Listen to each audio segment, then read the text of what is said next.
আমাদের সাথে এই মুহূর্তে যুক্ত হচ্ছেন যাদবপুর বিশ্ববিদ্যালয়ের আন্তর্জাতিক সম্পর্ক বিশ্লেষক কনক সরকার। কনক সরকার, আপনাকে স্বাগত জানাচ্ছি আমাদের আজকের বিশ্বযোগে। শুরুতেই যে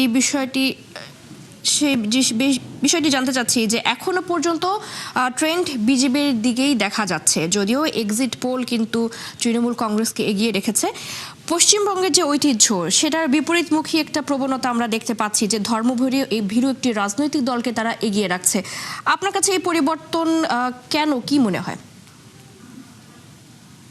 ঠিকই বলেছেন, এখানে ধর্মের ব্যাপারটাই সামনে আসবে, কিন্তু ধর্ম একটা ফ্যাক্টর, তবে সব ফ্যাক্টর নয়। এর অন্যান্য ফ্যাক্টরগুলির মধ্যে সব থেকে গুরুত্বপূর্ণ হলো যে বিগত 15 বছরে ব্যাপক দুর্নীতি হয়েছে। আপনারা হয়তো লক্ষ্য করেছেন যে রাজ্যের কয়েকজন মন্ত্রী জেলে ছিলেন, কেন্দ্রীয় পুলিশ তাদের গ্রেপ্তার করেছে হাইকোর্ট এবং সুপ্রিম কোর্টের নির্দেশে।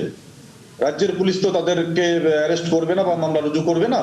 আমাদের যুক্তরাষ্ট্রীয় ব্যবস্থা অনুযায়ী আদালতের রায় নিয়ে কেন্দ্রীয় পুলিশকে হস্তক্ষেপ করতে হয়, এবং সেটা কিন্তু রাজ্যের জনমানুষকে ব্যাপকভাবে প্রভাবিত করেছে। 2 নম্বর হচ্ছে রাজ্যের যুব সমাজের একটা বিরাট সমস্যা, চাকরিহীনতা। আপনারা জানেন 26,000, এই 26,000 শব্দটা আমি বলছি না, এটা বারবার সংবাদ মাধ্যমে এসেছে। 26,000 শিক্ষকের চাকরি পেন্ডিং হয়ে আছে আদালতে, এখনো সেটা সমাধান হয় নাই। আর দীর্ঘ 10 বছর ধরে স্কুল সার্ভিস কমিশনে, যেখানে রাজ্যের বিভিন্ন বিশ্ববিদ্যালয়ের গ্রাজুয়েট এবং পোস্ট গ্রাজুয়েটরা চাকরি পাওয়ার আশা রাখেন, সেগুলিতে রিক্রুটমেন্ট বন্ধ, নিয়োগ বন্ধ। এই যুবক যুবতীরা চাকরি পাওয়ার যে বয়স, সেটা তারা হারাচ্ছেন, তারা চাকরি পাচ্ছেন না। এবং সর্বোপরি 3 নম্বর একটা ফ্যাক্টর, সেটা হচ্ছে নারী নিরাপত্তা। আপনারা জানেন এখানে বড় বড় অনেক ঘটনা ঘটেছে, নারীর যৌন হেনস্থা থেকে ধর্ষণ, খুন, এগুলি হয়েছে, সেগুলিরও কিন্তু সেরকম কোনো ন্যায় বিচার হয়নি। এখানে পুলিশি ব্যবস্থা অত্যন্ত দুর্বল। আমার মনে হয় এই সমস্ত ফ্যাক্টরগুলি কাজ করেছে।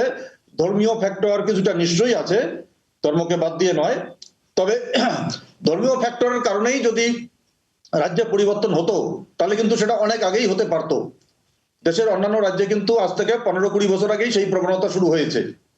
পশ্চিমবঙ্গে কিন্তু ধর্মের কারণে এটা হয়েছে তা কিন্তু বলা যায় না। মূলত হয়েছে এই পূর্ববর্তী শাসক দলের দুর্নীতির কারণে, এবং মানুষের কাছে এই বিজেপি ছাড়া অন্য কোনো উপায় ছিল না। কারণ মানুষ ভোট দেওয়ার সময় দেখে যে আমার ভোটটা যেন নষ্ট না হয়, আমি অন্য একটা তৃতীয় পক্ষকে ভোট দেবো, বামপন্থী বা কংগ্রেস কে ভোট দেবো, সে ভোটটা আমার নষ্ট হবে। এই নেগেটিভ ভোটটাও কিন্তু বিজেপি পেয়েছে বলে আমার মনে হয়। জি, একই সাথে একটু যেটা জানতে চাই যে বাংলাদেশের সাথে গঙ্গা চুক্তি নবায়নের একটি বিষয় আছে পরবর্তী সরকারের সামনে। আপনার কাছে কি মনে হয় যে পরবর্তী যে সরকার আসতে যাচ্ছে, বিষয়টিকে কিভাবে সমাধান করতে পারে? অবশ্যই সমর্থন করবে, কেননা রাজ্যে যদি বিজেপি সরকার তৈরি হয়, এদের আলাদা করে বাংলাদেশের কোনো নীতি থাকবে না। কেন্দ্রীয় সরকার বা নরেন্দ্র মোদী সরকার যেটা নেবে ডিসিশন, রাজ্যের বিজেপি সরকার সেটাই মেনে নিতে বাধ্য থাকবে। এবং আমাদের যিনি পরবর্তী মুখ্যমন্ত্রী হতে যাচ্ছেন, যদি বিজেপি ক্ষমতায় আসে, শুভেন্দু অধিকারী, তিনিও বাংলাদেশ সম্পর্কে কোনো বিরূপ মন্তব্য এখনো পর্যন্ত করেন নাই, একমাত্র রাজনৈতিক স্বার্থে যতটুকু প্রয়োজন।